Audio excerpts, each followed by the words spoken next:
اللهم صل على محمد وعلى آل محمد كما صليت على إبراهيم وعلى آل إبراهيم إنك حميد مجيد.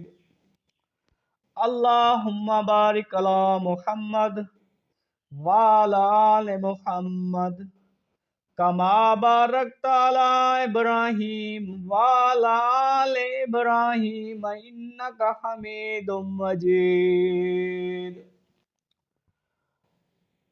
خلیفہ دوم مراد نبی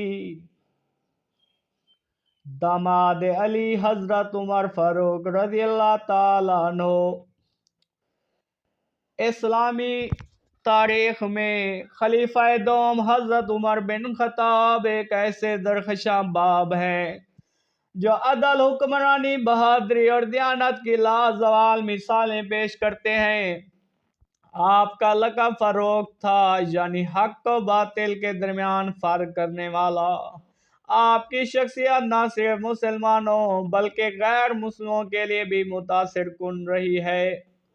حضرت عمر فاروق رضی اللہ تعالیٰ عنہ نے اسلام مکہ کے ابتدائی دور میں قبول کیا، جب مسلمان کمزور اور ظلم و ستم کا شکار تھے.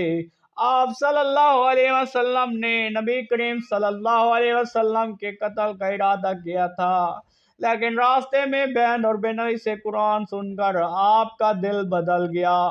آپ نبی کریم صلی اللہ علیہ وسلم کی خدمت میں حاضر ہوئے اور اسلام قبول کیا. آپ کا اسلام لانا مسلمانوں کے لیے فتح کا دن بن گیا. حضرت عبداللہ بن مسعود رضی اللہ عنہ فرماتے ہیں، حضرت عمر کا اسلام لانا فتح، ان کا ہجرت کرنا نصرت اور ان کی حفاظت رحمت تھی.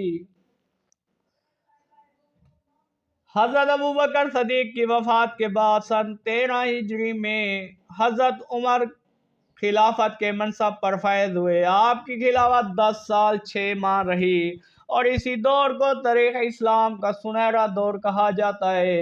آپ کی حکمرانی عدل و انصاف، قانون کی بالادستی، فتوحات اسلامیہ اور رفع عامہ کے اعتبار سے بے نظیر تھی. عدل عمر فاروق رضی اللہ تعالیٰ عنہ. حضرت عمر فاروق کے عدل کی مثالیں زبان ضد عام ہیں.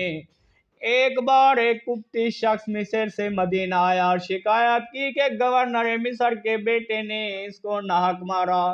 حضرت عمر نے فوراً گورنر حضرت عمرو بن العاص اور ان کے بیٹے کو مدینہ طلب کیا. قبطی کو کوڑا دیا اور کہا کہ مار جیسے اس نے تجھے مارا. پھر فرمایا، یہ کب سے لوگوں کو غلام بنا لیا جبکہ ان کی ماؤں نے انہیں آزاد جنا تھا. یہ انصاف صرف الفاظ سے نہیں، عمل کی صورت میں نظر آتے تھے. حضرت عمر رضی اللہ تعالیٰ عنہ نے بیت المال کا قیام کیا اور پہلی بار باقاعدہ طور پر سرکاری خزانے کا نظام متعارف کرایا. عوام کی ضرورت، یتیموں اور بیواؤں اور مسکینوں کا خیال رکھا گیا. اب راتوں کو گشت کرتے اور لوگوں کے حالات معلوم کرتے. ایک مشہور واقعہ ہے کہ رات کو گشت کے دوران ایک عورت کو بچوں کے ساتھ روتے دیکھا.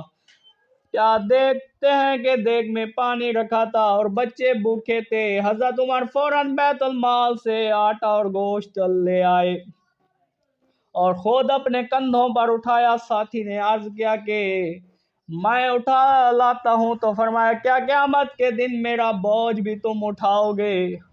حضرت عمر رضی اللہ تعالیٰ عنہ کے دور خلافت میں اسلام کو بے مثال فتوحات نصیب ہوئیں. شام، مصر، ایران، عراق اور دیگر علاقوں کو فتح کیا گیا.